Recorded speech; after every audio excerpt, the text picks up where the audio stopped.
Gaur hasiko da Biltzar honen 9. edizioa, enpresentzat ezagutzak eta esperientziak trukatzeko erreferente eta topaleku bihurtu dena. Eusko Jaurlaritzako Industria, Merkataritza eta Turismo Sailak, Esprik, Aetikek, Gaiak eta PMPek antolatu dute edizio hau, Bizkaiko Foru Aldundiaren laguntzarekin.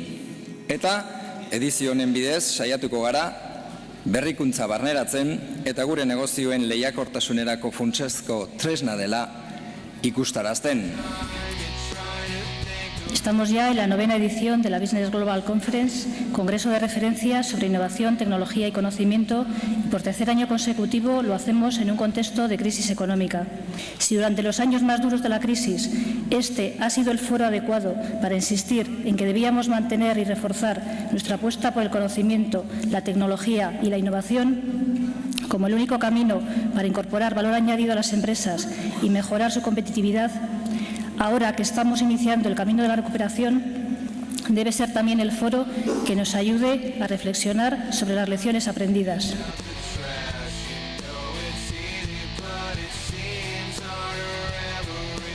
Es un documento dirigido a todas las organizaciones, no solamente las organizaciones industriales, tanto a las empresas como a las instituciones, etc. Y el objetivo es que el documento pues sirva de base desde los diferentes ámbitos implicados para la creación de redes competitivas entre las organizaciones públicas y privadas. Ha participado en este documento Euskalit, Esprit, Innobasque, Orquestra, Isaite, Confebasque y Osakidecha, la Corporación de Mondragón, ASLE y el propio Departamento de Industria, Comercio y Turismo.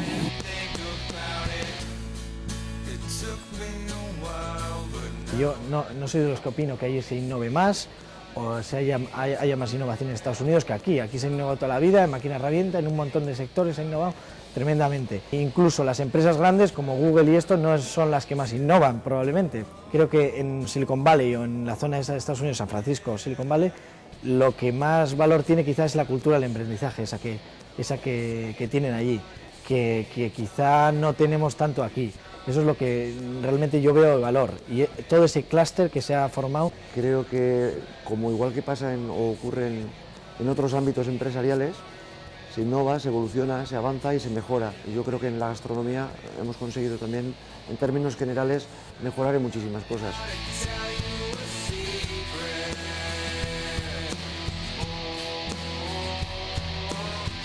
Que tú puedes escuchar toda la música de todo el mundo sin preocuparte de dónde viene, ¿no? Si viene desde tu dúo o desde el streaming. Y además también te ofrecemos la posibilidad de que tú puedes escuchar la música de una manera muy sencilla, muy fácil y cuando tú quieras y desde donde tú quieras. Quiere decir, tenemos la posibilidad, bueno, no es que tú puedes escuchar la música desde cualquier ordenador de este mundo. ¿Por qué? Porque al final, pues la música está en la nube, ¿no?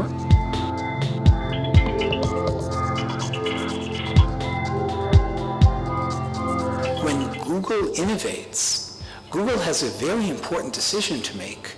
Google has a business decision to make. Google says, this is a very interesting thing we should put in Google or acquire. Does it make more sense for us to build it ourselves? Or is it more cost-effective to buy it?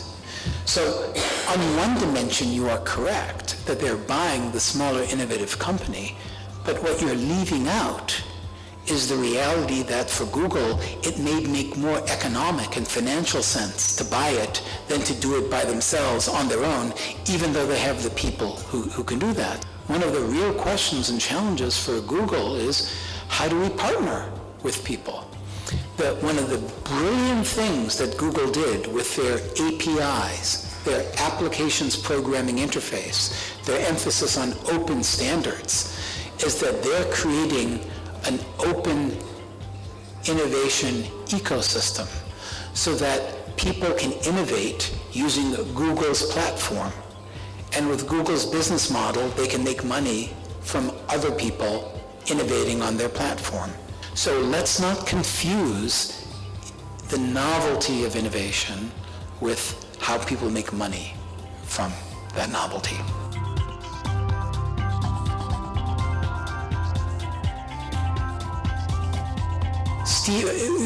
Steve I think he's a jerk, but he's a genius. He's not so much an innovator, he has a good taste for technology. But it's people like Jonathan Ive and his team that actually do the product. They prototype and test like crazy, but and it's secret. But trust me, they do a lot of customer testing, and they threaten to kill the customers if they reveal this. But Apple definitely has another style. What's the difference between individual innovation and institutional innovation?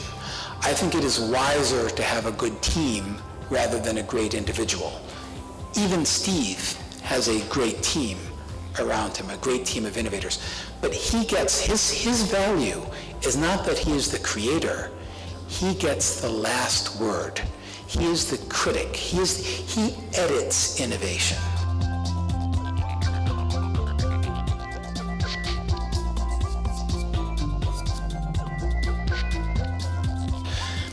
I do think, and I will say the obvious now, that with Bilbao and the Basque region, there's certainly a cultural identity that you wish to preserve in cooperation with, but independent of Spain.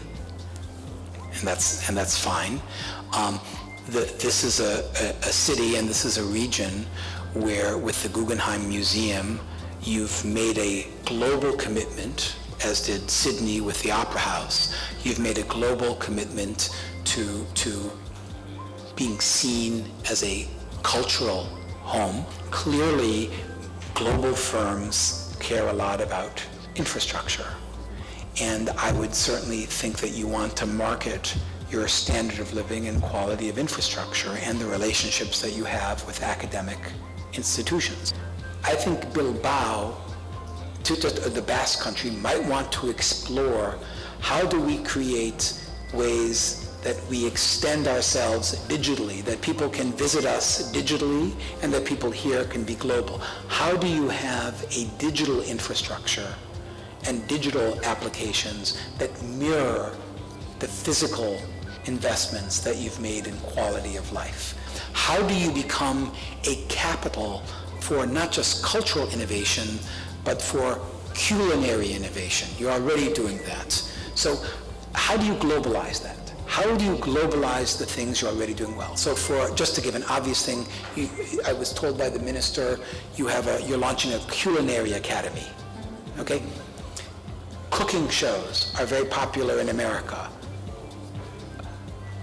Every day, you should have 15 minutes of Basque programming posted on YouTube or Facebook. You want to use the infrastructure, invitations to exploit infrastructure.